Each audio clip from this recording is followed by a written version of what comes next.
Assalamualaikum warahmatullahi wabarakatuh. Bersama dengan Cikgu Fanida dalam mempelajari Biologi tingkatan 4 KSSM.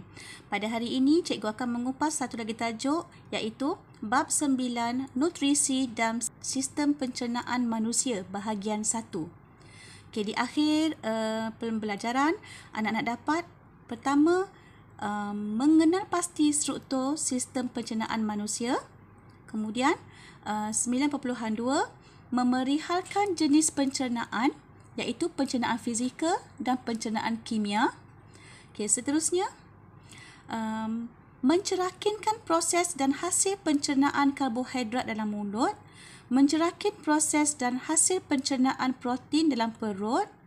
Okey, memerihalkan pencernaan karbohidrat, protein dan lipid dalam usus kecil. Okey, seterusnya 9.25 ni kita hold dulu sebab dia melibatkan eksperimen. Okey, teruskan dengan 9.3 iaitu penyerapan, mengenal pasti struktur villus dalam ileum. Okey, kemudian berkomunikasi tentang penyesuaian ileum dan villus dalam penyerapan makanan tercerna. Baiklah, cikgu mulakan dengan 9.1 sistem pencernaan. Struktur sistem pencernaan manusia terdiri daripada salur alimentari yang panjang dan berotot bermula dari mulut, esophagus, perut, usus kecil, usus besar serta dubur. Organ lain sistem pencernaan ialah hati, pundi hempedu dan pankreas. Kelenjar liur, kelenjar gester dan kelenjar usus merembeskan jus pencernaan ke dalam salur alimentari. Cuba kita lihat gambar rajah berikut. Okey, bermula daripada mulut, kemudian esophagus, lepas tu perut, kemudian dia pergi ke usus kecil, kemudian usus besar. Okey, organ cikgu cakap tadi ada hati, okey, ada pundi hempedu dan juga pankreas. Okey. Dan di sini ada kelenjar liur. Okey, kelenjar liur dan ada beberapa lagi kelenjar yang akan cikgu tunjukkan nanti. Okey, seterusnya jenis pencernaan. Apakah pencernaan? Pencernaan ialah proses penguraian butiran makanan besar dan kompleks kepada butiran kecil yang ringkas dan terlarut supaya mudah diserap. Okey, terdiri daripada dua bahagian iaitu pencernaan fizikal dan pencernaan kimia. Okey, apa dia pencernaan fizikal? Pencernaan fizikal ialah pemecahan makanan secara mekanikal untuk membentuk butiran yang kecil. Okey, kalau mekanikal ni dia melibatkan pengunyahan dan tindakan peristalsis. Bagaimana pula dengan pencernaan kimia? Okey, pencernaan kimia merupakan proses penguraian molekul kompleks, okey, menjadi molekul ringkas. Okey, bila sebut saja pencernaan kimia, dia melibatkan enzim. Okey, melibatkan tindakan enzim. Okey, seterusnya okey, cikgu mulakan dengan pencernaan karbohidrat dalam mulut. Okey, proses pencernaan bermula di dalam mulut. Kehadiran makanan di dalam mulut merangsang perembesan air liur oleh kelenjar liur. Cikgu tunjuk ni kan, kelenjar liur kat mana? Okey, di dalam mulut. Seterusnya, air liur mengandungi enzim iaitu amylase air liur, yang mana amylase air liur ni akan menghidrolisiskan kanji menjadi maltosa. pH air liur berada dalam julat 6.5 hingga 7.5 iaitu pH yang optimum di mana amylase liur akan bertindak. Okey, kanji campur dengan air, okey, ditindak balaskan oleh amylase air liur, okey, membentuk maltosa. Okey, seterusnya air liur ni membantu makanan membentuk bolus dan menjadikannya lebih mudah untuk ditelan. Semasa penelanan, epiglottis akan menutup bukaan trakea supaya makanan tidak memasuki trakea. Dalam esophagus, bolus makanan digerakkan secara peristalsis. Apa dia peristalsis ni? Peristalsis ialah tindakan pengecutan dan pengenduran otot secara beritma. Okey, di sepanjang salur alimentari. Secara beritma ni adalah tindakan otot dia akan mengecut dan mengendur. Dia kena kecut, kendur secara beritma. Peristalsis menolak bolus melalui esophagus sehingga memasuki perut. Okey, cuba lihat Rajah 9.2. Ini dia. Ini merupakan tindakan peristalsis. Okey, otot dinding esophagus mengecut, manakala di sini otot dinding esophagus mengendur. Jadi, tindakan kecut kendur otot dinding esophagus ni akan menyebabkan bolus akan ditolak daripada salur esophagus ni. Okey, ditolak terus sampai memasuki perut. Ini merupakan tindakan peristalsis. Okey, seterusnya pencernaan protein di dalam mulut. Permukaan dalam dinding perut dilapisi oleh sel epitelium yang mengalami pengubahsuaian struktur dan fungsi untuk membentuk kelenjar gaster. Sel-sel epitelium ini terdiri daripada sel utama, sel parietal dan sel mucus. Sel utama akan merembeskan pepsinogen. Sel parietal akan merembeskan asid hidroklorik dan sel mucus akan merembeskan mucus. Okey. Ini gambar rajah yang cikgu sebut tadi, Rajah 9.3, struktur perut dan tisu kelenjar gaster. Ini perut. Okey.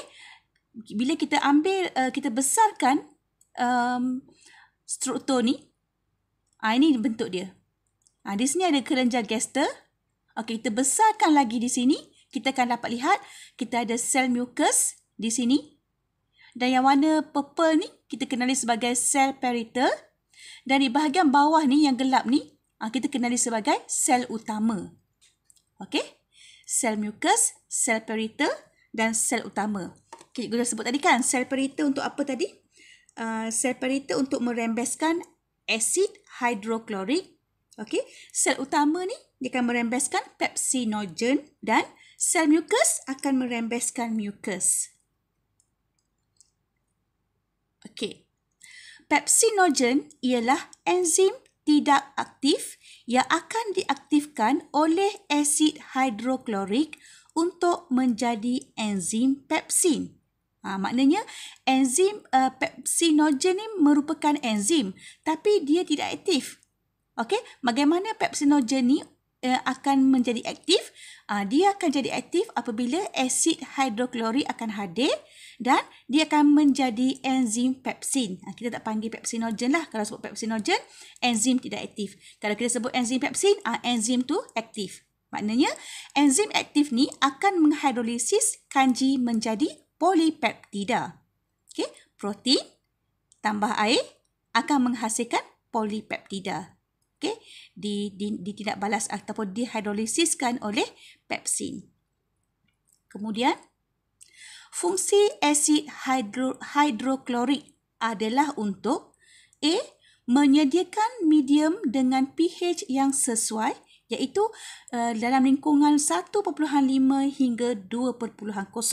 Okey, asid kuat tu. Okey, untuk tindakan enzim pepsin. Maknanya enzim pepsin ni perlu dia akan mencernakan protein dalam keadaan medium yang sangat berasid.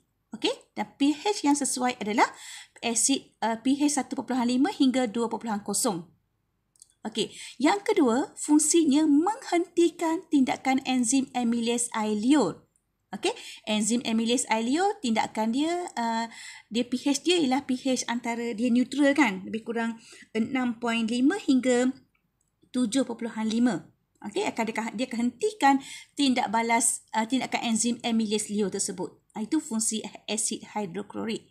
Ketiga, membunuh bakteria dalam makanan. Okay, kalaulah makanan kita tu mengandungi bakteria, secara tak langsung asid hidroklorik yang pH-nya sangat berasid akan membunuh bakteria dalam makanan. Okey, seterusnya, mukus berfungsi melindungi dinding perut daripada tindakan asid hidroklorik dan enzim pencernaan. Maknanya mukus tadi yang dirembeskan oleh siapa tadi? Oleh sel mukus kan? Dia akan melindungi dinding perut kita. Kerana asid hidroklorik ni dia boleh menghakis. Okey, menghakis dinding perut. Jadi mukus akan melindungi dinding kita daripada terhakis oleh asid hidroklorik dan juga enzim pencernaan. Okay. Makanan dalam perut bercampur dengan jus gester yang terdiri daripada asid hidroklorik dan enzim pepsin. Makanan digaul oleh tindakan peristalsis otot dinding perut selama beberapa jam. Okay. Tindakan peristalsis otot dinding perut ni dia akan mengecut, mengendur supaya makanan di dalam perut tu akan tergaul lah, akan digaul selama beberapa jam. Okay. Kemudian kandungan dalam perut akan bertukar menjadi bentuk separasi cair di mana kita akan kenali sebagai KIM. KIM akan memasuki duodenum dengan perlahan-lahan apabila otot sfinkter mengendur. Okey. Kita tengok pada uji minda 1. Sesetengah orang tidak boleh minum susu kerana akan menghadapi masalah cirit-birit dan kembung perut. Terjelaskan keadaan ini. Okay, kenapa ya? Kalau sesetengah orang ni dia tak boleh minum susu, kerana bila dia minum susu, dia akan jadi cirit-birit dan kembung perut. Apa masalah orang ni?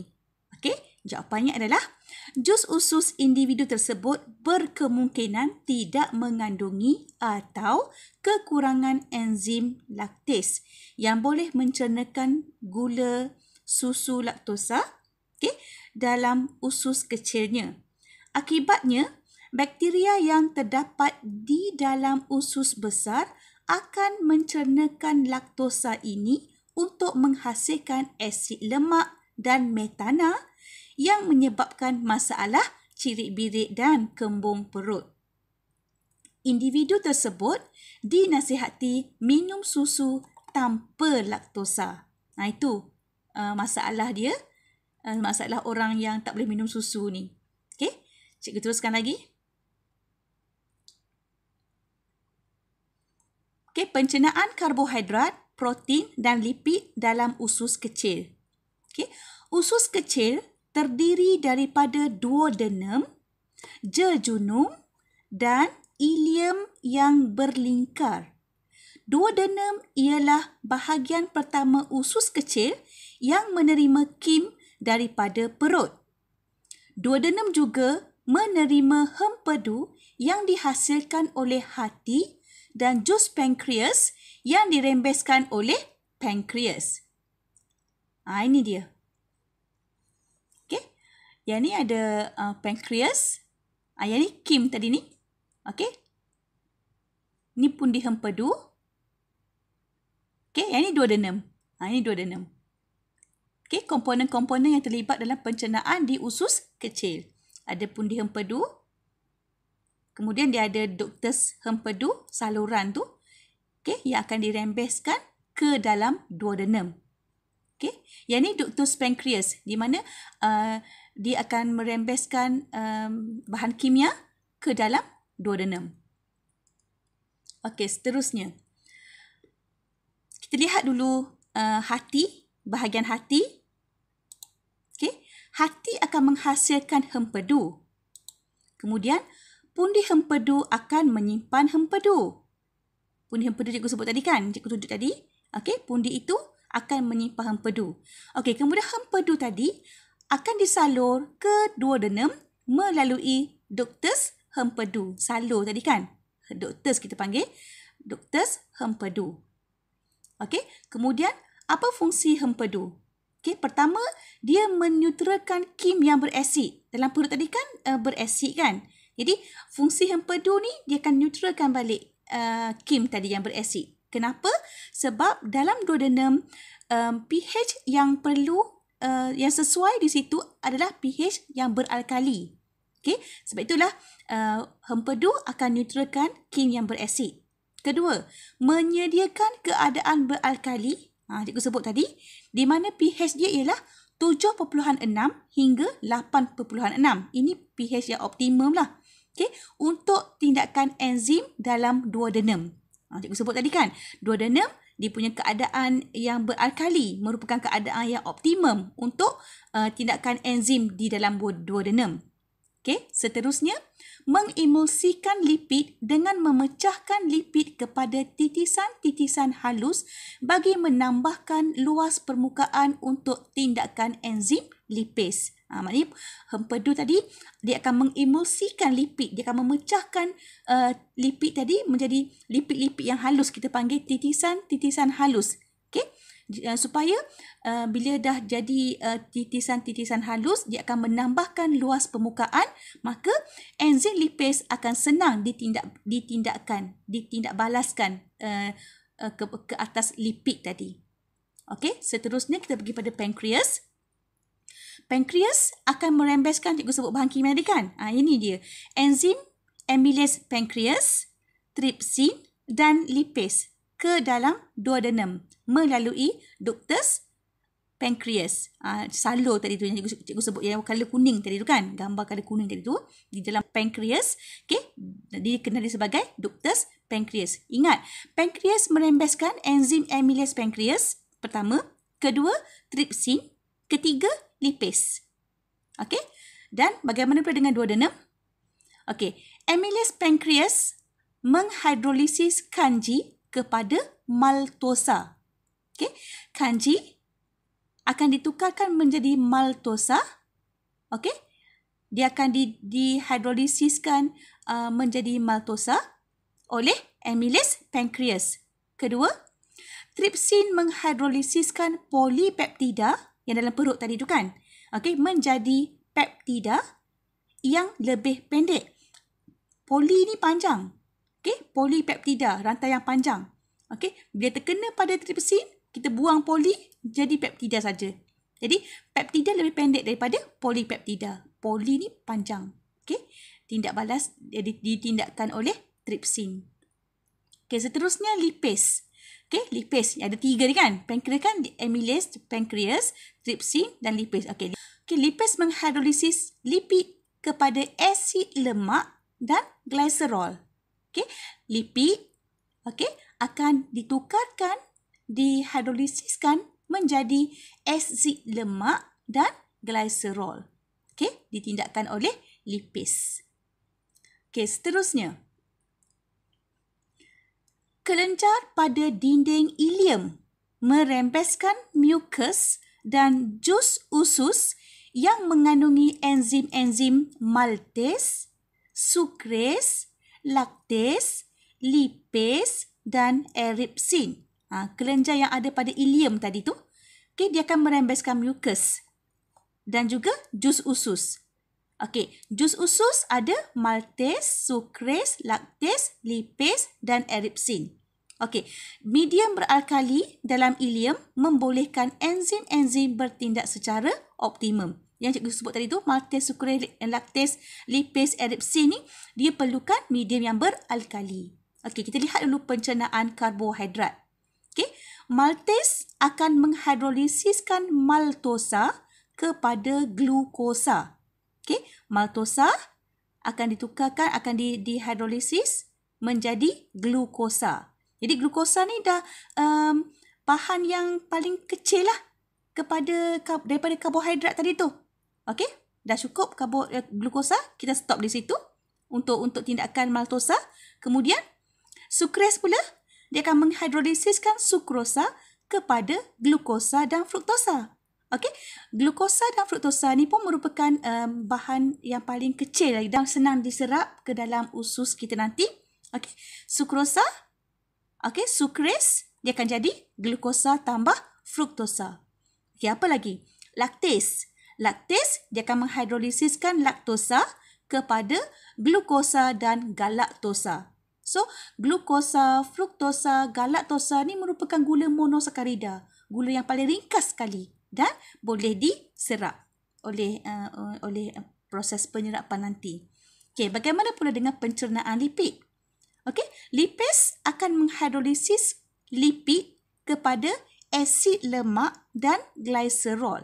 Asid lemak dan gliserol ni merupakan bahan paling ringkas bagi lipid.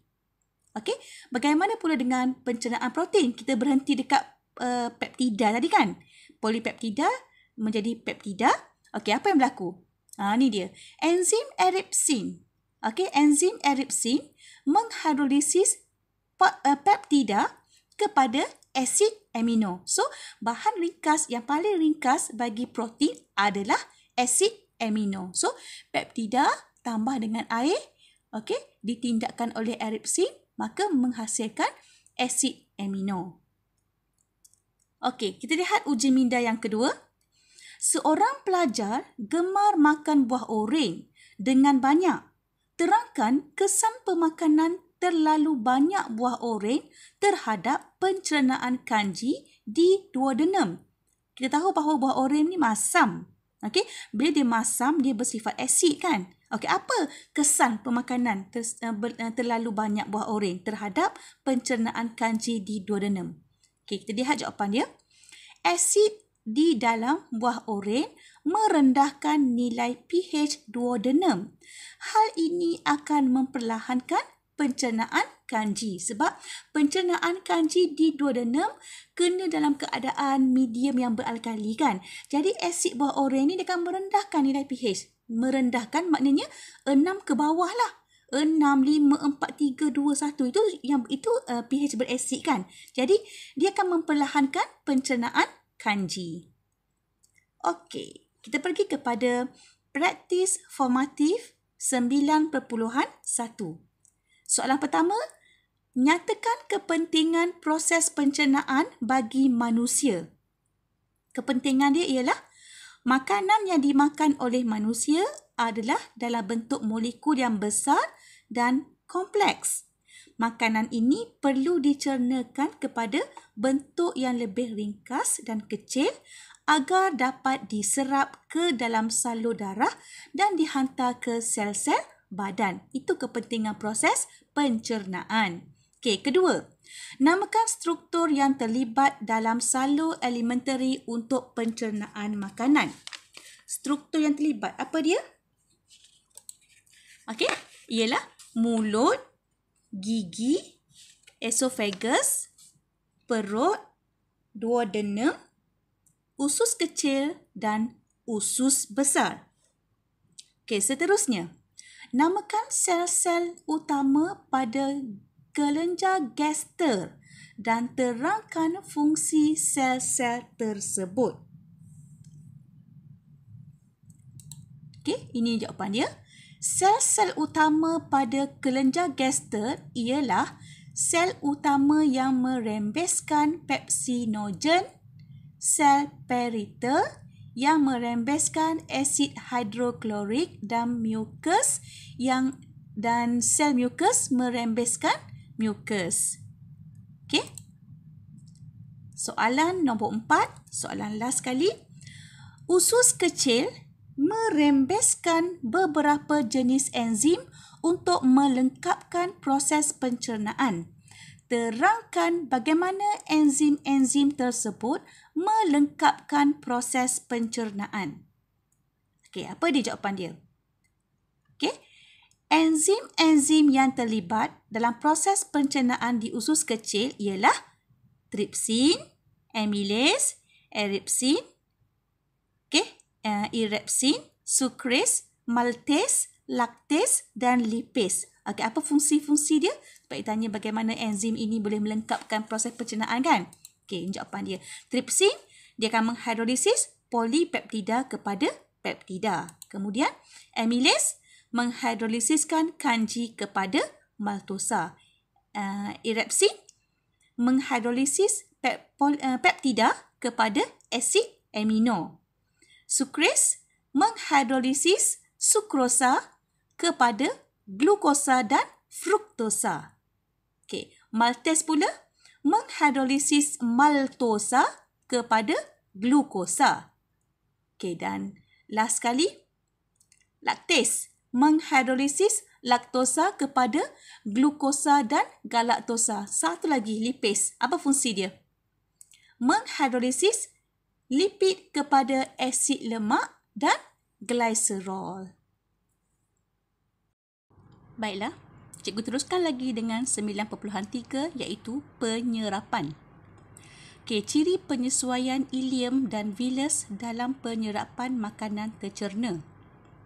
Okey, molekul ringkas hasil daripada pencernaan tadi akan diserap di bahagian ileum usus kecil.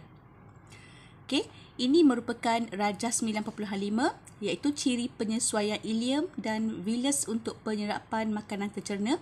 Okey, ini ada nukleus, ada membran asas, kemudian ada microvillus. Okey, di sini ada mucus dan juga sel-sel goblet. Okey. Okey, ini sel goblet. Okey. Yang ni pula okey, ini villus. Okey. Ini villus. Dalam villus, kalau kita cross sectionkan dia, kita buat keratan rentas, kita lihat lacteal. Okey. Lacteal yang panjang satu ni. Okey. Kemudian kita ada sel epithelium. Okey. Yang bulat-bulat ni merupakan sel epithelium. Okey. Kemudian kita ada kapilari darah di dalam villus tersebut. Okey. Dan ini merupakan kalau lacteal ni dia akan direct kepada salur limfa. Okey, salur limfa. Ini merupakan keratan usus kecil ni. Okey. Okey, kita mulakan dulu dengan ileum. Ileum merupakan struktur yang panjang, okey, yang mempunyai ciri penyesuaian untuk menyerap nutrien kerana mempunyai lapisan dalam yang berlipat-lipat. Okey, lapisan dalam yang berlipat-lipat ni untuk menambahkan luas permukaan lah. Okey, dan dilitupi unjuran halus yang dikenali sebagai villus. Okey, villus mempunyai ciri-ciri penyesuaian berikut untuk menyerap nutrien. Maknanya ciri-ciri yang ada pada villus ni yang sesuai supaya fungsi dia ialah untuk menyerap nutrien. Okey, kita ada 1 2 3 4 5 ciri yang ada pada villus. Pertama sekali berkenaan dengan lapisan epithelium villus. Okey, dia adalah setebal satu sel di mana bila dia setebal satu sel dia akan mempercepatkan penyerapan nutrien. Okey, yang kedua ada sel goblet yang aku sebut tadi tu. Okey, dia merembeskan mucus yang membantu pencernaan. Okey, ketiga, jaringan kapilari darah. Okey, dia akan memudahkan pengangkutan hasil pencernaan ke seluruh badan. Okey, kemudian kita ada lacteal. Lacteal adalah dia akan mengangkut titisan asid lemak dan juga gliserol. Okey, kemudian kita ada kelenjar usus iaitu dia akan merembeskan jus usus yang mengandungi enzim pencernaan. Okey, seterusnya microvillus. Okey, tadi villus ni microvillus. Microvillus ni lagi kecil. Villus, microvillus lagi kecil kan? Okey. Pada permukaan epithelium villus ni terdapat banyak unjuran-unjuran yang halus yang disebut microvillus. Microvillus menyediakan luas permukaan yang besar untuk meningkatkan lagi kadar penyerapan nutrien. Okey, seterusnya ini dia makanan-makanan yang akan diserap ke dalam salur darah dan diserap ke dalam lacteal. Okey, yang warna biru ni petunjuknya adalah glukosa. Okey, glukosa akan masuk ke dalam salur darah. Ni tunjuk ke salur darah. Okey, kemudian yang peta ni, peta hijau ni asid amino pun dimasukkan ke dalam salur darah. Okey, diserap ke dalam salur darah. Okey, asid lemak. Yang ni asid lemak. Asid lemak dia akan dihantar ke mana ni? Ke lacteal kan? Okey, ke lacteal. Kemudian gliserol pun sama, dia hantar ke lacteal. Okey, titisan halus lipid. Okey, lacteal. Galaktosa, kapilari darah. Kemudian fruktosa. Fruktosa pun kapilari darah. Okey. Kita tengok makanan tercerna diserap melalui apa? Cara penyerapannya macam mana? Okey, kita lihat yang pertama. Fruktosa dia akan diserap melalui sel epitelium ke dalam kapiler darah secara resapan berbantu. Glukosa dan galaktosa secara pengangkutan aktif. Okey, dia serap melalui sel epitelium ke dalam kapiler darah secara pengangkutan aktif. Asid amino juga pengangkutan aktif. Vitamin B dan C diserap bersama air dan air merupakan osmosis. Okey. Itu yang diserap ke dalam kapilari darah. Okey, kedua, asid lemak dan gliserol berpadu semula melalui proses kondensasi untuk membentuk titisan halus lipid di dalam sel epitelium. Okey, dia akan diserap melalui sel epitelium ke dalam laktil. Okey, asid lemak dan gliserol ni cara penyerapannya ialah resapan ringkas. Okey, manakala vitamin A, D, E, K, adik A, D, E, K, dia akan larut dalam yang mana A, D, E, K ni vitamin yang larut dalam lipid. Okey, diserap melalui sel epitelium ke dalam laktil, okey, secara resapan ringkas. Okey, boleh ingat cikgu harap anak-anak semua tolong ingat makanan tercena yang mana yang melalui kapilari darah ataupun yang melalui laktil.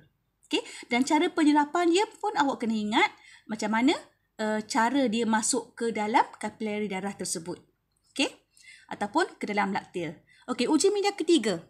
Ubat dalam bentuk kapsul tidak diuraikan di dalam perut tetapi diserap dengan mudah oleh usus kecil. Apabila sampel darah pesakit diambil dan dianalisis, didapati bentuk struktur molekul ubat ini adalah berlainan daripada bentuk struktur molekul asal. Jelaskan mengapa. Okay. Kan ubat dalam kapsul tu yang warna-warna tu kan biasa yang warna hijau dengan kuning, okay, atau warna biru tu, kapsul tu dia tidak terurai dalam perut tapi dia diserap mudah oleh usus kecil. Tapi bila sampel darah pesakit diambil dan dianalisis, kita dapati bahawa bentuk struktur molekul ubat ini adalah berlainan daripada bentuk struktur asal.